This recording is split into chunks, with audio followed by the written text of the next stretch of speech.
morning. Just had my tea. We always drink tea here on the homestead. Maybe one time I'll show you guys how we make our tea. It's a pretty standard issue. We have a big teapot here. We put it on the wood cook stove. And then we also have a teapot outside. So when we switch over to the propane late in the summer, then we just have our, actually it's right here. We have another teapot right here. And you know, you can tell it's been out on the propane. It gets that dark, you know, coating on it and stuff. So, but one thing we want to talk about in this video is what is missing. What's missing, guys? You homestead homies, part of the cuckoo squad. Holy guacamole, we dropped the cuckoo clock off in December at the Clock Master, and we just wanted to have it cleaned and serviced. I had done a video before about cleaning the cuckoo clock. It's right here, but it's pretty elementary, like, you know, it's not a big clock cleaning video. So I thought, man, we've had that thing for quite a while. My mom actually brought it back from Germany, and we wanted to make sure it was serviced properly and was going to be good to go for several more years before another service. And we dropped it off in December of 2017. Now, I've been rattling the guy's chain, talked to him the other day, and the darndest thing he told me, he said that the clock's maybe almost ready, but he can't send it back to us until we have 200,000 subscribers. So you guys, our cuckoo clock is being held captive, and it's up to you, the homestead homies, to share our videos, to get the word out, to help get us to 200,000 subscribers so we can bring back the hashtag cuckoo clock. Because I know you guys that have been around for a long time, you miss it, always going off. We always had good times with that. Plus it's a great clock for if you're living off grid. We really have enjoyed it. So make sure that you're sharing our videos. If you haven't subscribed, if this is your first time here, make sure you hit that subscribe button. And now we're gonna go outside and see what the heck is going on. All right, there's Maggie girl. And one of the first things we see is Faith. Faith is guarding the doghouse entrance because I think we have a cat that slipped in there and she had her kittens. And Faith is the protector of all newborns on our homestead. She always is right where the action is as far as babies, when we have lambs, when these kittens come out. And so she is protecting this area to make sure Maggie doesn't get in there. And she just stands watch over the kittens, and it's the cutest darn thing you ever did see. Isn't that right, Faithy girl? You're the protector of the homestead. She just loves babies, and she always watches out and protects them. So let's see what we got going on in here. Yep, there she is. So that's Maggie's side of the doghouse. In case you missed that build, I'll leave a link up there for you guys. Been working out great. A lot of people were curious why I divided that doghouse into two sides. It's because Airedales are really self-sufficient. Like they're not a crowdy kind of dog, so they each like their own side. And right away they picked up their sides and stuck with them, and that's Maggie's side. So Maggie has those babies, and they'll have to relocate those barn cats to the barn, and I'll probably do that later on today.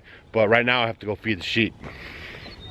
I think while I have your undivided attention, I'm going to give you guys a hot tip. Look, see that? We're all out of hay. So let me tell you about the hay story. So this is the hay story. All right, so when you're running your little small farm, your homestead, whatever it is, and you have livestock that depends on hay, which obviously we do because we live in the Midwest and we have pretty good winters. What happens is, you know, you have to get pretty good at estimating your hay, because you really don't want to have a lot of hay left over at the end of the season, because it loses its nutritional value, right? The longer that the hay sticks around, the more the nutritional value depletes. So we do a really good job of estimating how much hay we're going to need every year.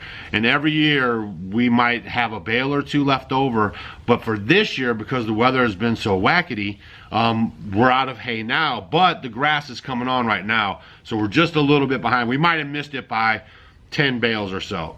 Now the thing is that I actually had 60 more bales over at the Amish, where I get my, basically they farm hay, I buy my hay from them, and then some of it I leave in their barn because this barn only can take so much. So I leave a little bit over there and then I go get it. So what happened was Stacy was talking to them and they were like, man, the hay situation's really messed up this year because of the weather, and they ran out of hay to feed all their livestock. They got cows, horses, sheep, you know, the whole nine. So basically we had 60 more bales at his house, which would have probably just been perfect for us. We might have had a few left over, but he was like, could he please keep those bales and buy them back from us? And so we basically, like a good neighbor, said, sure, you go ahead and keep those bales. We took a few more and we think we'll be able to manage to get us through.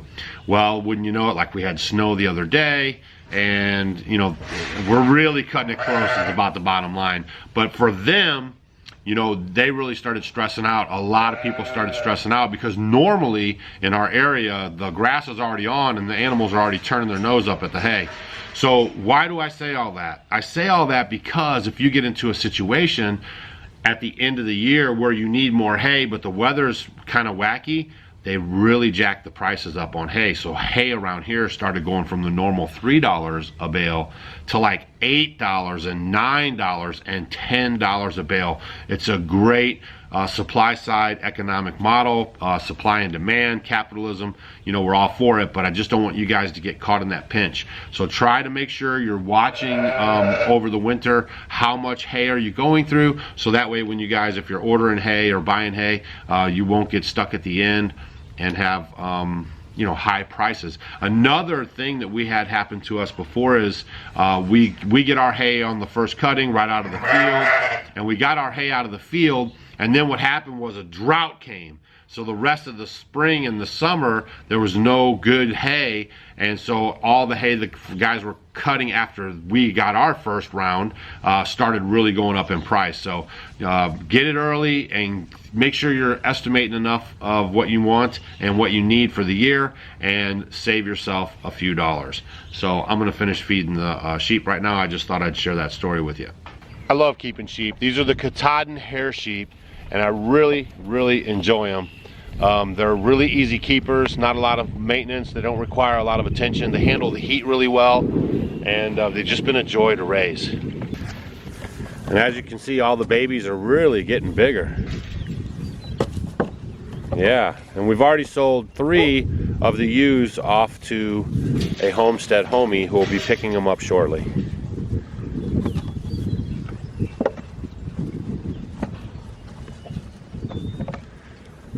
There's the king of the lot.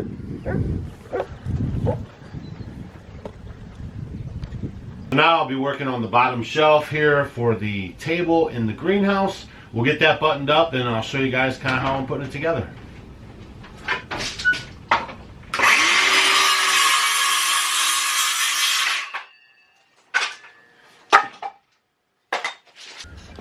So I just cut up my last brace, so this will be a lip right here, and then I have one going across and one for the back and one for this way. So basically what that'll do is it'll create a floating type of box, and then I'll set my boards right on top of that, and that'll create the shelf. You want to make sure that your crossbar here is level, and in case you never had a level or you're new to this stuff, there's a water bubble in here, and it'll fall between the 2 lines, and then that way you'll know that your board is level. Same thing for the sidebar there. I have really enjoyed, I did a post the other day on Instagram, and I was saying that I never was really a buildy kind of a guy until I became more self-sufficient and lived on the homestead. And now I really enjoy creating and building.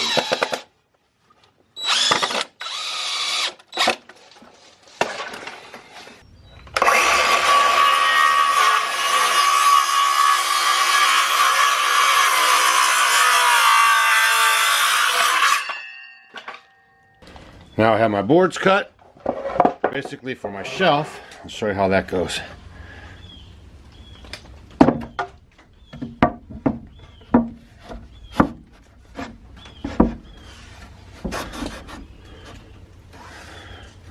See? Pretty dandy.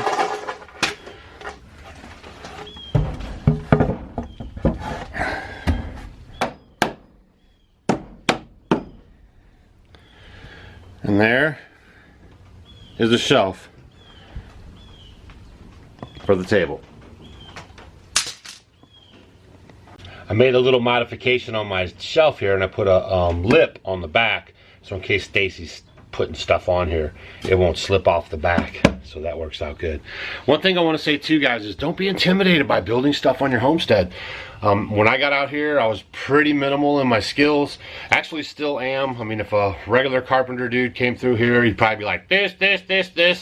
And but it's okay. Like, I built that log cabin and I do fairly well, and all my structures are sound and solid. It's just I might have a different way of doing it, but it does work out in the end. Kind of like this project, I really wasn't 100% sure like how it was going to be. I had an idea in my mind, but I got the lumber and then I started doing some things, putting it together, and it's going to turn out just fine. So stay tuned, because I have another piece of this table to do, and you guys will see how that'll come together. But so far it's looking pretty good.